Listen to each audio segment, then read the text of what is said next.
Hi there folks, this is Cole, and this is going to be my last talk on feminine principle. As we all know,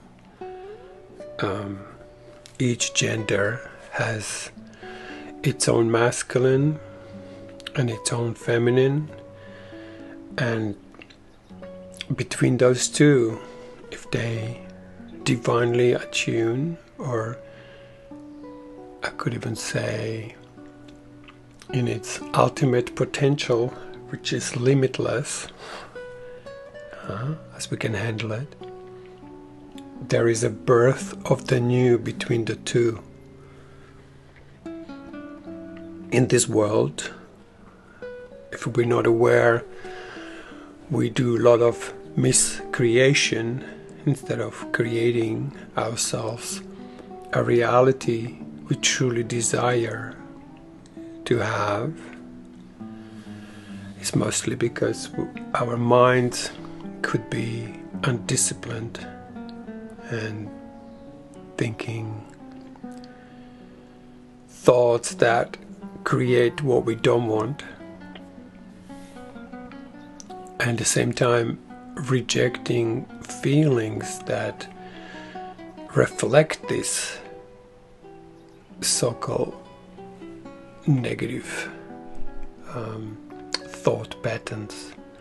And so we get these feelings we don't particularly like to feel.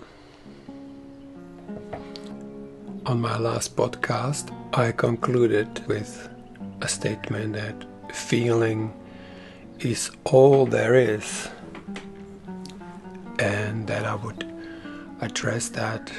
But to get to that, one is to allow this part of ourselves we call feminine, or the will of God, where all the inheritance and where all the treasures of our existence are being placed. The kingdom of heaven, the queendom of heaven, name it what you like. But until it is ignited in you, in who? In you, right? You can listen to others talk about it, but it has to be your own experience. And this is a time where we let go of traditions, because traditions have projected ideas of enlightenment, ideas of completion, but idea is one thing, and an experience of it is something entirely different. So we move our head forward a little bit. So we begin to feel downstairs. So begin to feel the lower realms.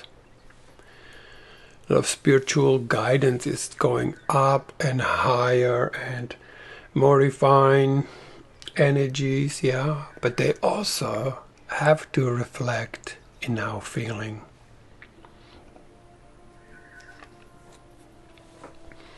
And so lower we allow ourselves to go, the higher we will go.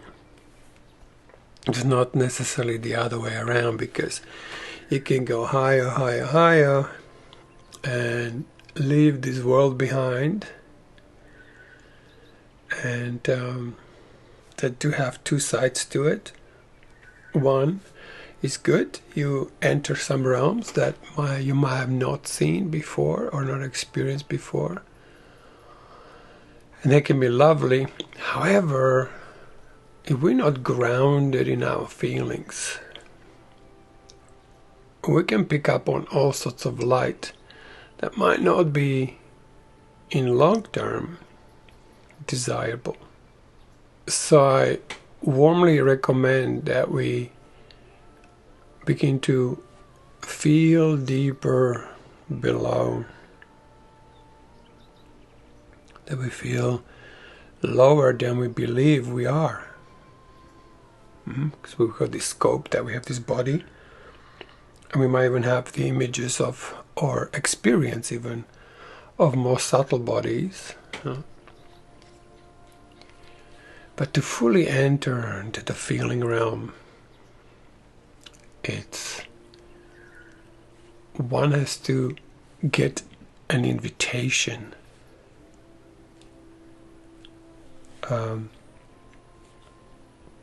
When a mind is trained and knows how to be truly present, which I'm probably going to address in the masculine principle more,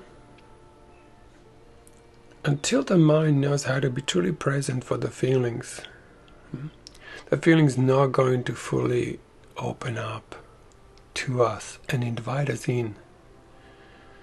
So in there we feel that feelings are receptive and something to be entered into. But the feeling will make choices whether the mind is trained, and you can't fool these deep feeling levels. They'll know when you're true, when you're really honest with yourself, where you no longer deny yourself for the outside world, but you establish your own kingdom as you desire it to be. And then stick to it.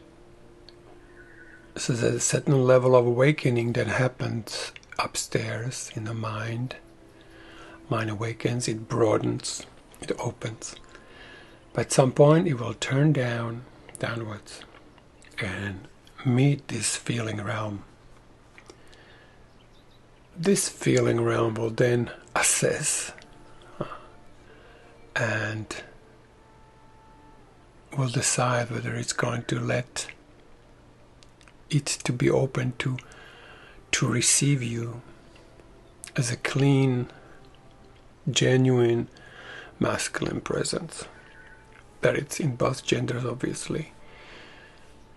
Once this happens, and it can always go deeper and deeper, the feeling level begins to enlighten the masculine presence. It will reflect it in itself. From this reflection, the mind can refine itself even more. It begins to release its thought patterns and judgments and empty out programming that was given to you ever since you were born. So when we're born, we are this being that doesn't think. We only feel. So in that sense, feeling is primary. Yeah, it's our base of existence. Like I said at the beginning, feeling is all there is. Then comes the programming of, your parents speaking to you, your siblings, and you begin to imitate the others. And this can be positive, but it could be all sorts of other things as well. And so when we get to these deeper levels of feeling, that will actually reflect to us when the mind is not purified yet of these programs. It can be sped up by, let's say, doing the 365 lesson of A Course in Miracles. It's a beautiful purification process that gets you to do daily lessons, to train your mind to begin to see things differently. So that means away from this programming that has been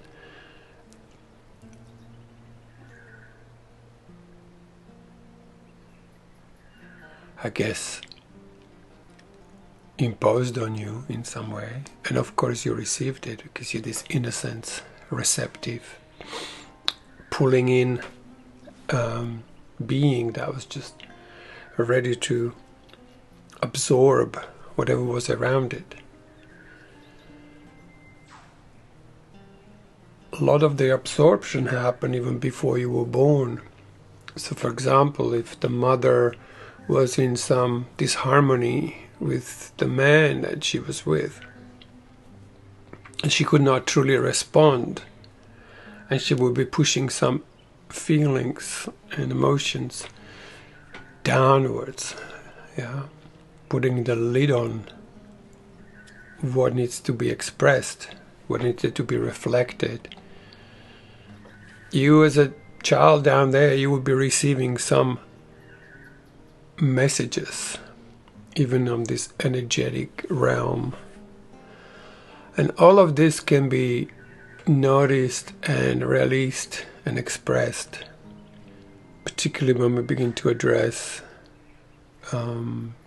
more what's happening in our feeling bodies and what's placed in there and what needs release and what needs movement. Because most of the feelings are quite frozen. Whole feeling area could be frozen area. Now, those days when you go like, how are you feeling? I'm just like, I'm not feeling anything. I'm feeling nothing. That's a feeling. That is a feeling of feeling nothing. It is actually a feeling. So there is a long way to go if we want to deepen this realm of feeling and open it up to a point where you join with this feeling field that is all around you. Right? We are in this electromagnetic field in which we are ignited by this prana, we call it prana, or energy that's around us. Yeah? But most of it comes from within. Like this world is not necessarily going at us, but it's going from us. Yeah? What's in us gets projected outwards. And so making friends with feelings, like I address feelings that I've mentioned in a third podcast, is a good few steps to make to get in touch with negative feelings, or the feelings that we judge as not good or undesirable, and begin to look at them again to see what's in them. Because in those feelings are those treasures we're looking for. Like I mentioned that story of Princess and the Frog. Yeah, you begin to really change your attitude towards these feelings, and they will begin to transform, because they only were reflecting your mind. And so what seemed like a feeling that you don't like or try to avoid, you'll begin to see that it's not what you thought it was. That's why I really recommend to do Course in Miracles, but in a very feeling way. And I'd like to say a few words to this, because what happened generally with Course in Miracles, it became like a mental toy. You can overtrain your mind and then start thinking that all those concepts in there are actually what you need to know. But it's not so. Course in Miracles works like this. It gives you a lesson every day, and each sentence, each heading of that lesson should generate some kind of response in you. So that response is what you are looking for. So if it says, for example, lesson 61, I am the light of the world, you close your eyes and you say, I am the light of the world. And you might have a response like, no, I'm not. I feel like I'm this blob of meat and bones, right? And then you repeat again, I am the light of the world.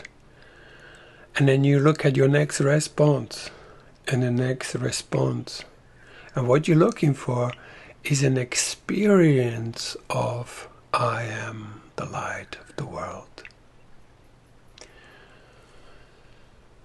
And it's not that you need some commentaries about what it is or some interpretation of what it is. You want to find out what it is as you, as who you are, as a light of the world. You might think, well, no, Jesus was the light of the world, and if we all follow them, we're going to be okay one day. No. He's just saying, hey, this was what I did. I realized I was the light of the world. And so if you want to be like me and do greater things that I have done, then say that. And you go, I am the light of the world. And all of a sudden something moves in you. What do you think that movement is? Yeah? That is when part of your feeling begins to reflect what that truly means in truth. Yeah? And one day you will say it again, I'm the light of the world, and the most exquisite embrace comes from within. And you will feel engulfed in this light that you are. And you will begin to immediately radiate it. And if not, you will learn later on, let's say in lesson 108, how to give this light of the world. And you will learn that by giving that light of the world, you sustain it. So you can have an experience for a moment, and then your thoughts kick in, or some emotions kick in, or some needs kick in, like, oh, I just have to make myself a cup of tea, which is usually a desire to get rid of this light.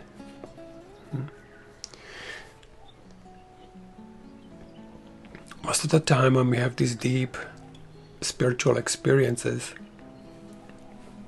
they happen, and then a few days later we go like, wow, where is that moment? I want it again. What you don't see, that somewhere you got rid of it. You got rid of it by thinking about something that has nothing to do with this light. And so you made a choice for something else. And that's how you lost it. But it's not lost. It's just like when you lose keys, right? The keys are somewhere. You just don't remember where. So you go back to the lesson and go, I'm the light of the world, and boom, there it is again. But also brand new. Because now you have a deeper understanding that once the light has come, you don't want to exchange it for a cup of coffee or going on your device or doing something else. But you want to learn how to become that and incarnate it fully. So every cell in your body vibrates in the speed of this light. So this is how the Course in Miracles works. There are thousands of books written by people who began to make commentaries around Course in Miracles, but they usually take us away from the experience and begin to explain things. And the mind, ego mind, loves this. Oh yeah, let me get some understandings. Let me see what others got from this. Yeah, but it's not good to you if you hear about some dude that's enlightened or awakened, and you just think that that's not you. So you really just want to have your own awakening. And then with the awakening comes this connection to the experience and learning how to sustain the experience. So you become in this sustained love of Christ, awareness of light, and you don't disrupt yourself out of it. So this is very important and can be used on any materials that are of a deep quality, like things that Barry sends out, some beautiful, beautiful things, but they need to be felt. Yeah, that feminine principle is the focus of times at the moment where we need to really, really learn how to feel again. Because we have so many spiritual concepts, and we know of many who had experiences. But it's time now for us to have the experience. And what is an experience? Well, we feel something. So any kind of practices that help us to feel one thing at a time is gold. You can grab a lesson of the course or grab some kind of statement that touches you. Huh? It's another thing, when you read something and something touches you, stop reading. Stop listening and enter the kingdom. Enter that place in you that got touched. Yeah, because something penetrated through the thick layers of defensiveness and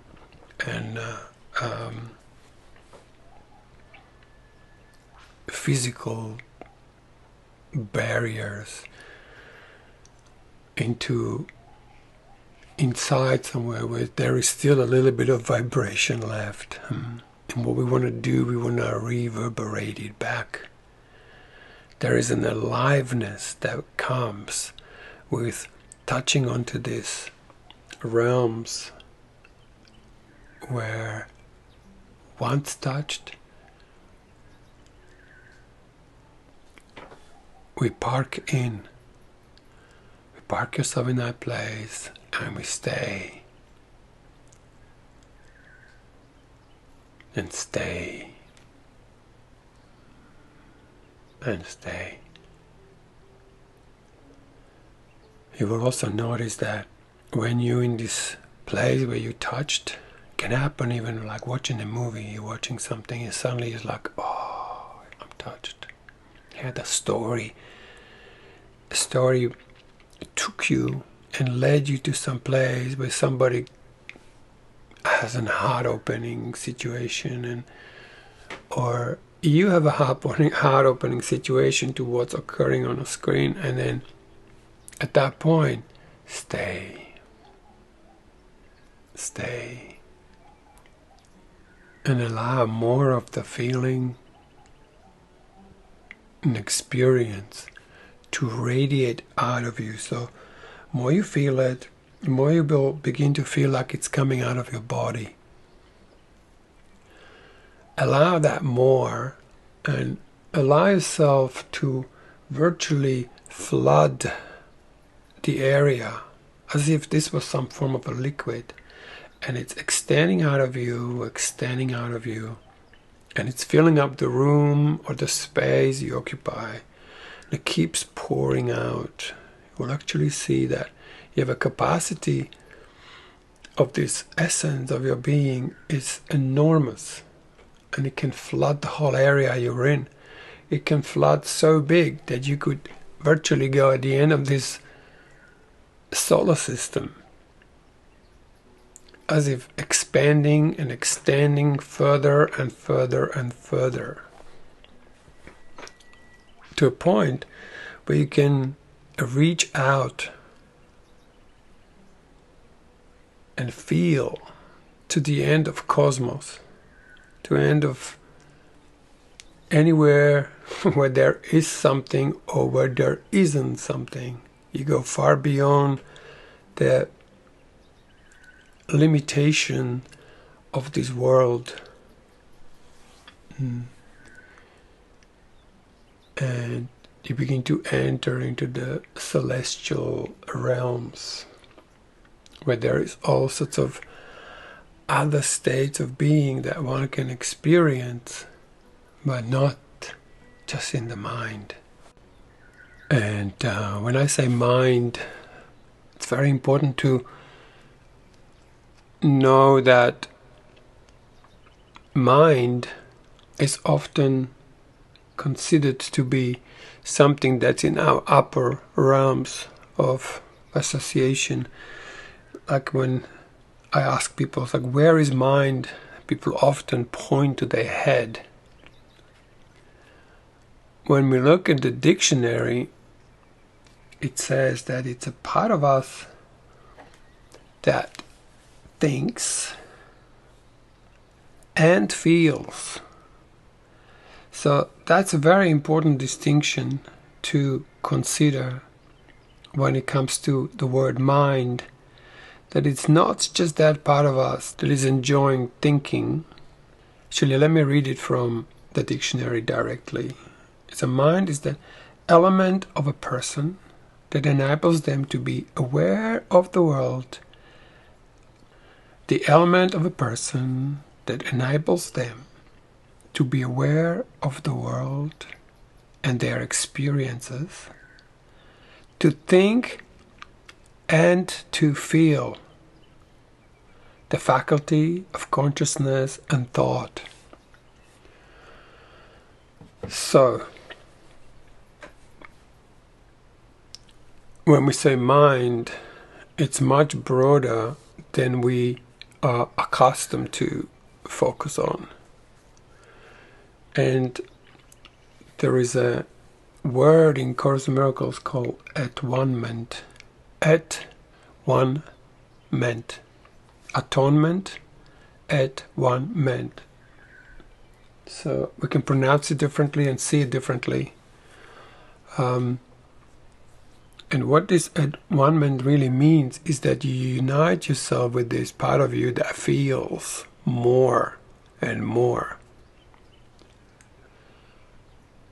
I also did mention before that some people are way more feeling than others.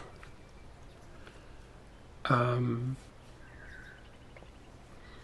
they see all of this from a different perspective, because their predominant realm is feeling. And you begin to talk at them, particularly if you speak a bit faster, they will just blank out and go like, huh? What? Because they live in this very slow realm of feeling. So also to remember that feelings are slower than thoughts.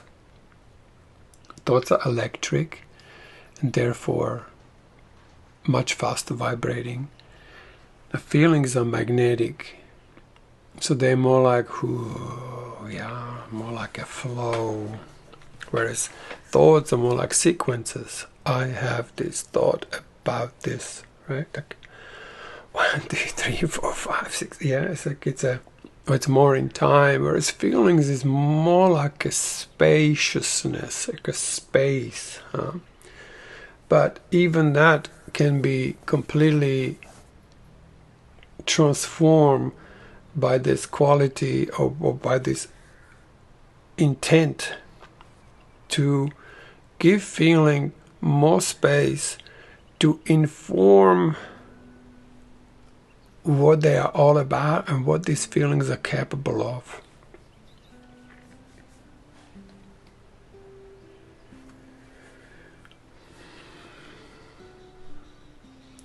So as we train ourselves to step back from thinking and become receptive to feelings, the feelings will begin to take over in a most delicious way, because we're no longer running into this remembered feelings or the feelings we are often conscious of.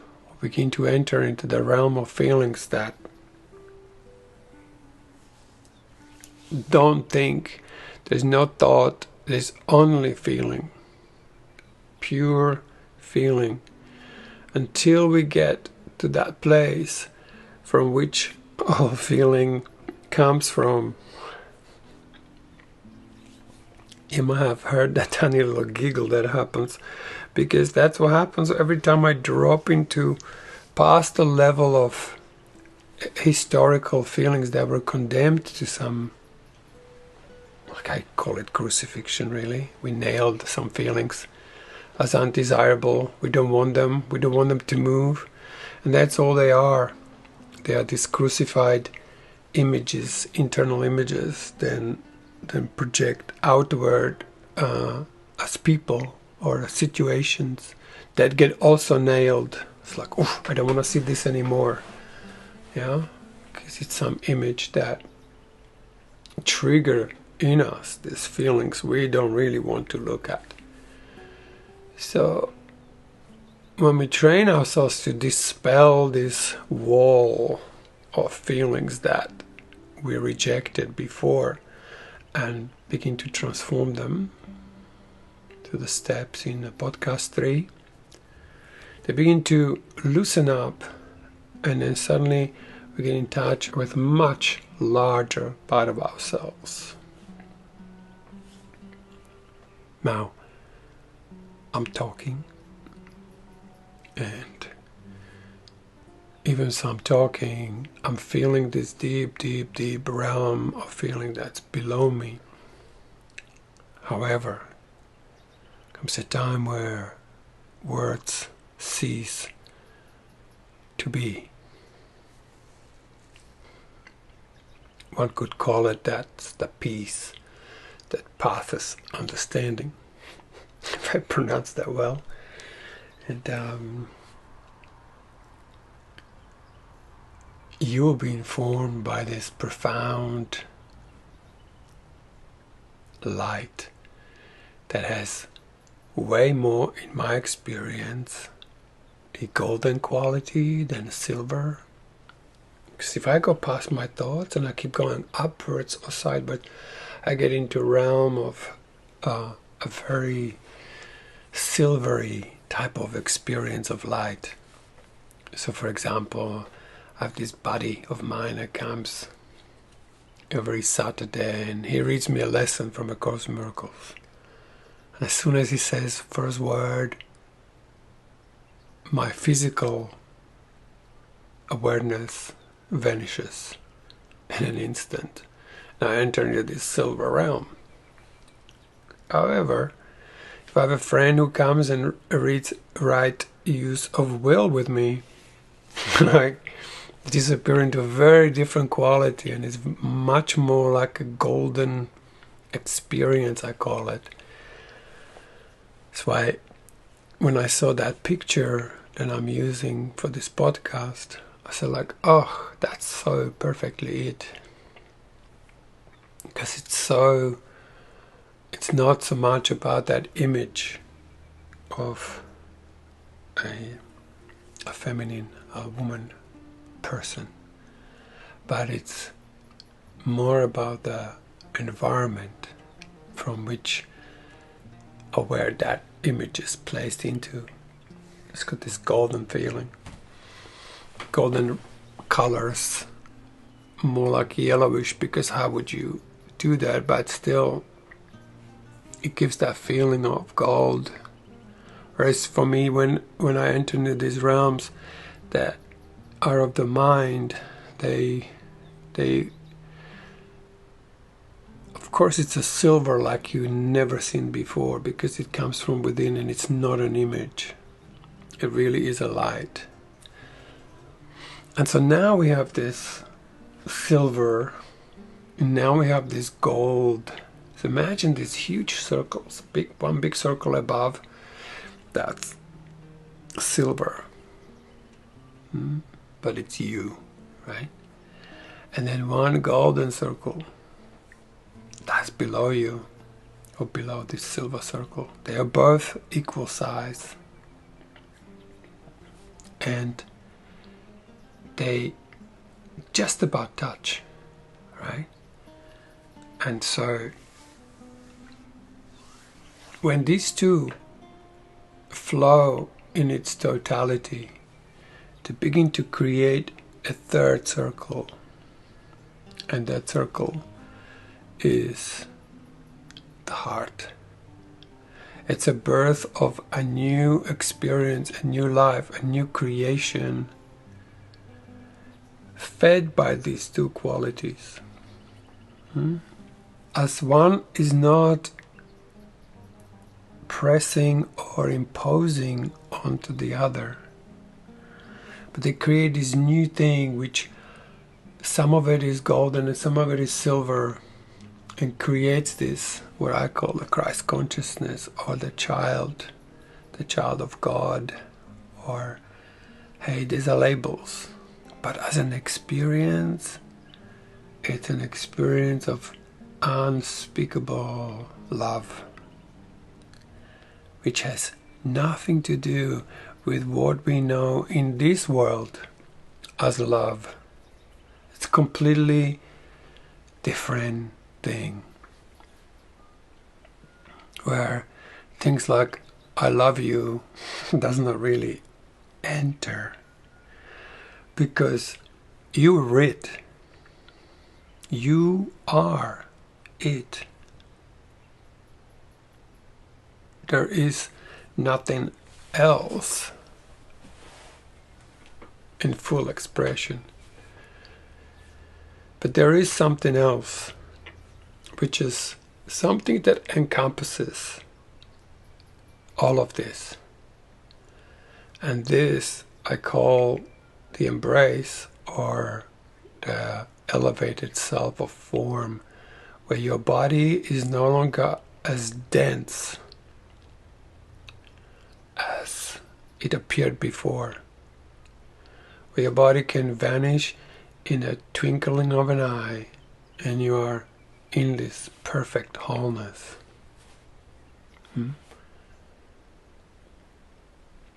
And this happens when I cease to speak. I stop talking, and then it's no longer even a thought and a feeling, but it's the united field of the two, which create perfect oneness.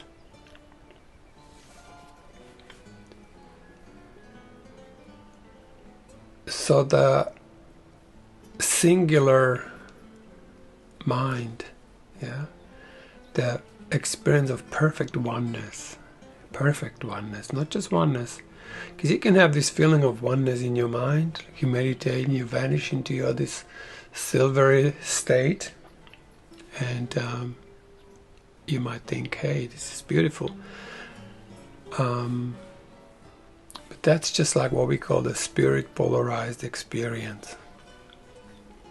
And it feels complete because that spirit polarized experience also has a spirit, will, and the heart.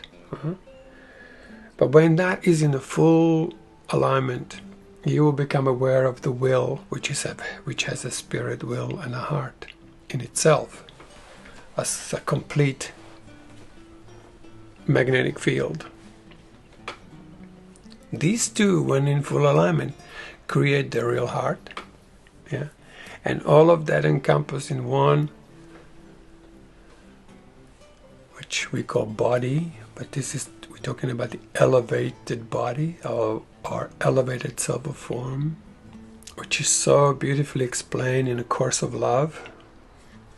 That's why I call these three bodies of work, which are huge, the ultimate trilogy. Oh my God, the ultimate trilogy. Because one of them helped me to train my mind.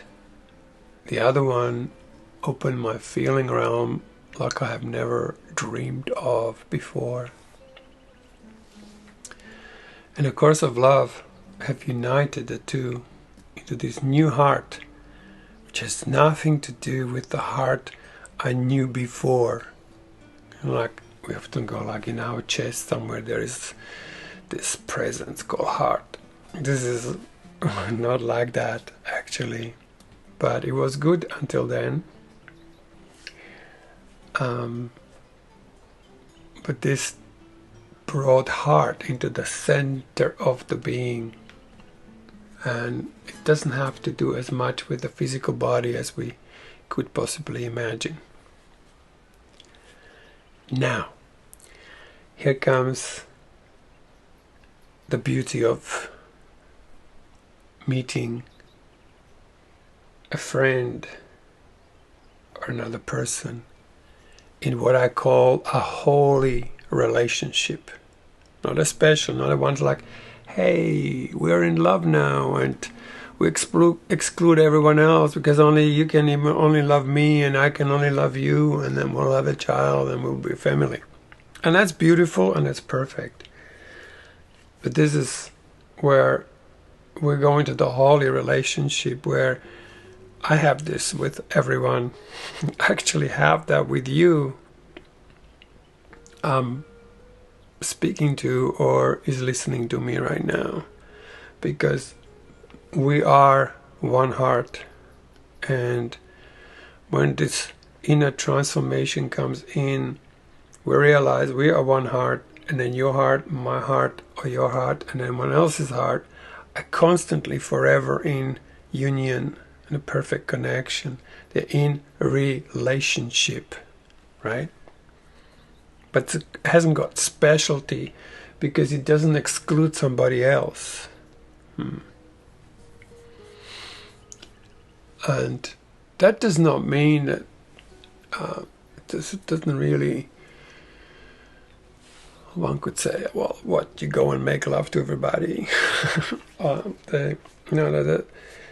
There is something else where two can come more into the physical and sexual relationship. I'm not talking about that, because this state of awareness for me goes way beyond the need for the sexual, because the fulfillment is complete.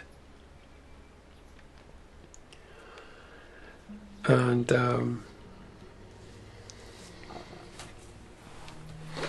so I'll talk a little bit about what is my experience with this. So when I meet somebody in this new way of relating, so I have my silver light, I have my golden light, I have the child born, and a body is in the elevated silver form, and I meet another person. Could be man or a woman. It's not gender oriented, because I have this exquisite relationship with man too, that's way beyond sexual expression or anything that would suggest some kind of merging of two men. But this is different in some way, because it's sharing this heart that you are with another heart.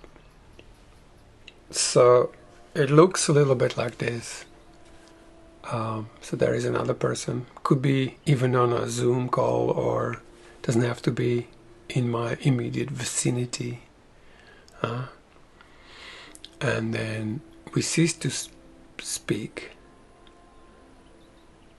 But at this point it's so accustomed that you wouldn't even want to speak, even if you could, right? Because it begins to, same as I have this relationship between me, what I call the silver part that's talking right now, with my golden light and uniting in the heart, immediately becomes the same thing with the other person. But one of us is a giver and the other one is more like a receiver, right? So let's say I'm in this exquisite light and I go, hey, hello. And the other person goes, oh my God, right? Because it receives not my hello, but receives the presence. Because in this case, and particularly, let's play for a moment that I'm a man and this is a woman. I am the masculine presence. Although even with a man, one of us will be more of a presence, and the other one would be more of the receptivity of that presence, which can shift at any point into the presence, and I become the receptivity of that presence.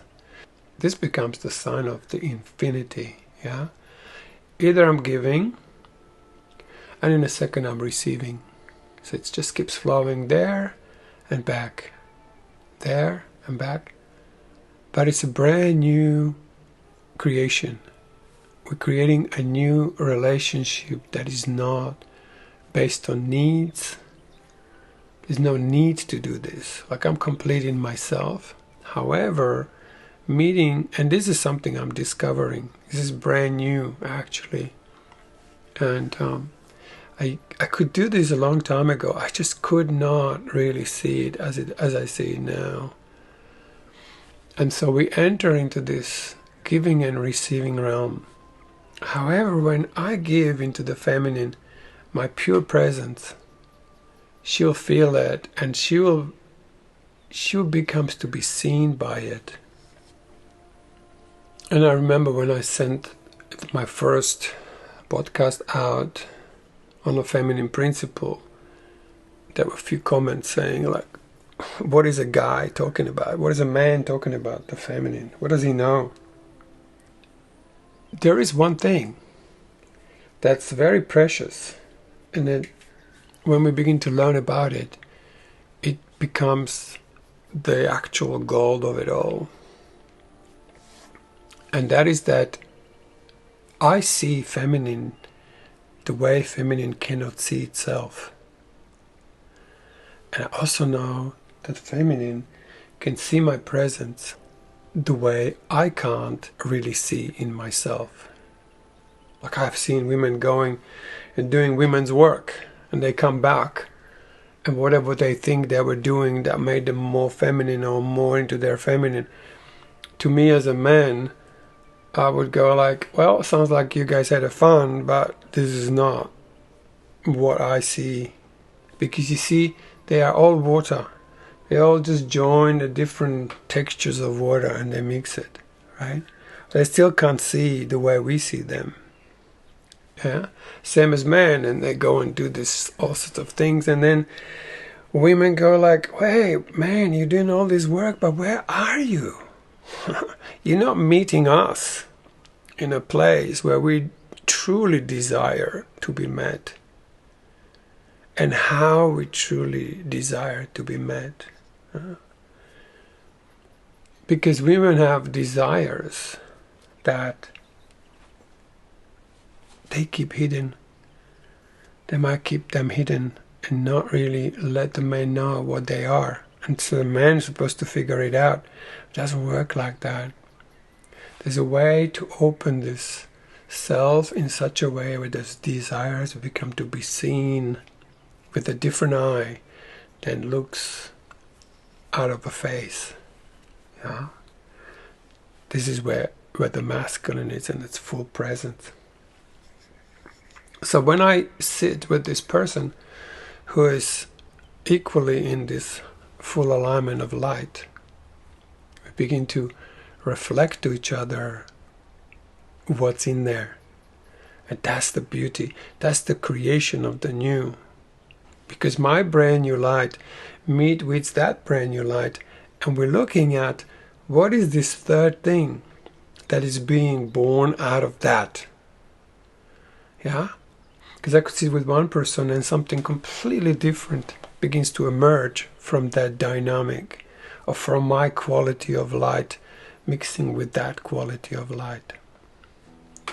Because we all have all these exquisite treasures within ourselves, what I call the inheritance, God's inheritance. Everybody has it. It's hidden deep, deep, deep in our feelings, and it only comes out when we begin to search for our true desires. They're already in us. We just need to figure out what are they, and then stick to them, follow through, allow them to come to our conscious awareness, and then add the feeling part of it. Yes?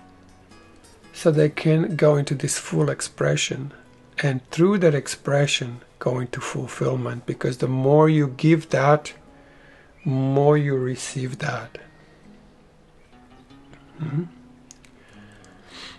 And maybe you're noticing that this is not particularly what traditions teach. Yeah? Because now we're coming to a time of when the intermediaries come to an end. You're no longer going to need much of a teaching, because you have learned everything you ever had to learn, and realize it's not about learning, it's about creating. And so you begin to enter into a state where you begin to create. And you create new. Actually, let me leave it at that word. You're creating the new. You're creating something that was not before. In Course in Miracles, this is beautifully explained, and it's called the peace of God. And they have this 3 questions, like, how is it recognized? How is it found? And being found, how is it retained? The first is like, how is it recognized? And it says God's peace is recognized at first by just one thing.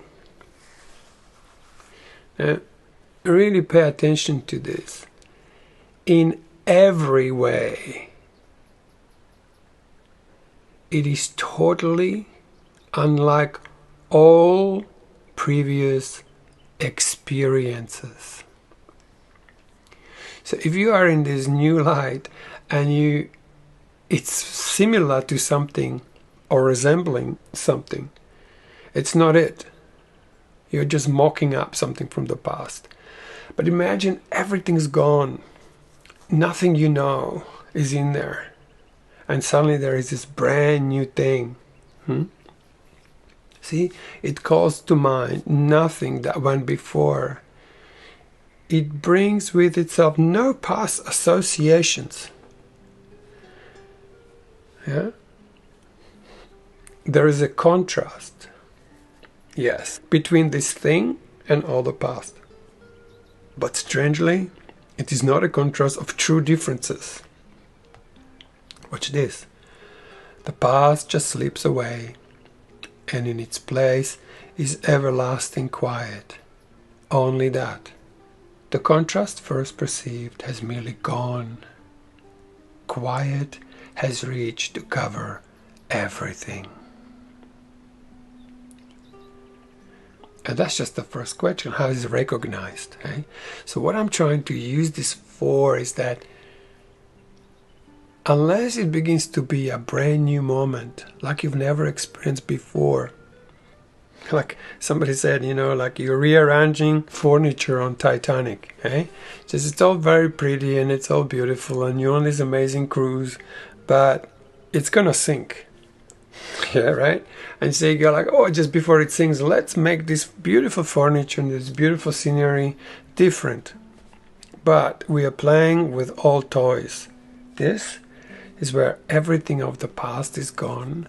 You're in the now, meaning you are not entertaining your mind, or you're not preoccupying your mind with past. Eh? And this is purely Course in Miracles. Hey? The mind training. Like mind needs to be prepared for these profound experiences. Otherwise, if the mind is not ready, the heart cannot possibly be born, because the will or the feeling self is not going to invite you in. Yeah, because it knows only purity, and if this unpure or programmed or matrix mind comes in, it basically says, no, this does not fit in here, because here is the source of creation. So I'm not even saying that feeling is the creation, but the silver and the gold meeting in the heart, creating a brand new thing that wasn't there before is. So I'm not going to read the rest of it, because you can find that in Manual for Teachers, chapter 20 in Course in Miracles. So this new way of being with another creates a new relationship in a way that wasn't before. It does not have is not there to fulfill some needs, because you fulfilled in yourself, but you got there just to create the brand new. Not that you need it, because you're doing that in yourself. However, and this is where I really get this, with two or more gathered, there I am. Why? Because when two are there, there is this exquisite divine polarity between the spirit and the will, the feeling self, thought and a feeling, creating the third, which is the heart, which is what Jesus is. And in that, you will realize that Jesus and you are one.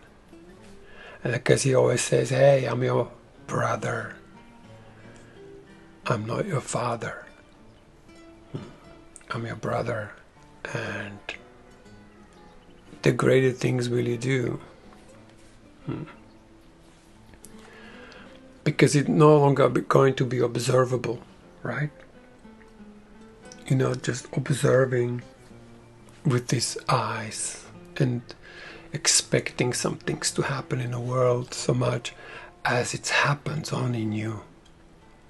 You recreate yourself and you awaken to the self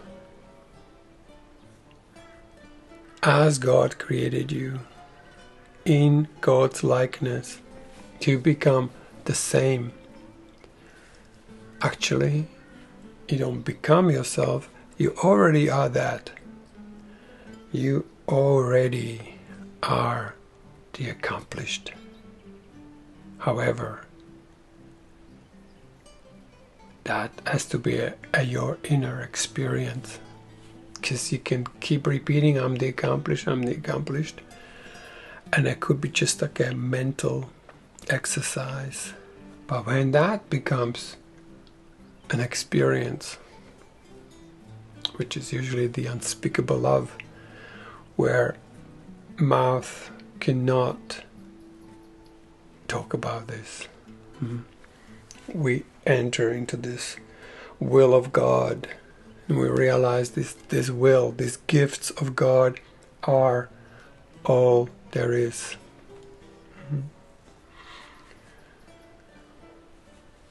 And it gets perfectly reflected to wherever you look, because you're no longer attracting to your life characters who need to trigger you so you can undo or forgive your grievances or your past lives or past experiences of this life. Forgiving your parents or forgiving you realize it was you from the very beginning, and because it was you can forgive everything in you. Yeah.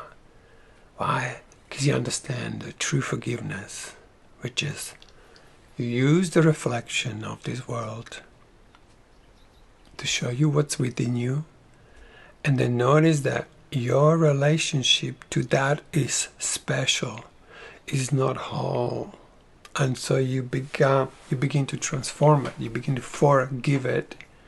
Yeah, you give it away in a way of finding an alignment within yourself. And instead of judging the feeling that someone else triggers in you, you use it to transform yourself. So instead of putting a lid on feelings that begin to flow, the upward flow will enlighten your mind from within. You enlighten mind with begin to look at feelings differently. Look at that realm of feeling, and again, this is just a label, until you become one in all of this. Birth the heart, birth the new, and the new is going to be your job to find out what it is, because it's beyond what can be told. So on this note, I'm going to conclude this series on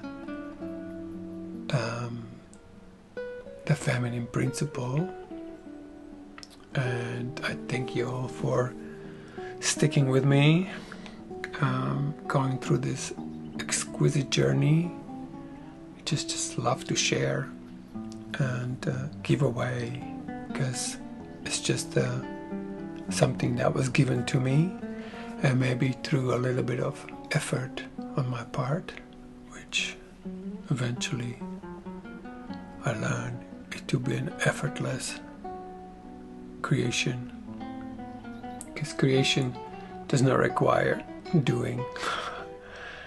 And my only greatest gift is that when I give it and it's received and it's reflected back, that it fulfills the destiny path of my existence and yours. And so thank you for listening, for your responses, for your love, and I'll catch up with you next time.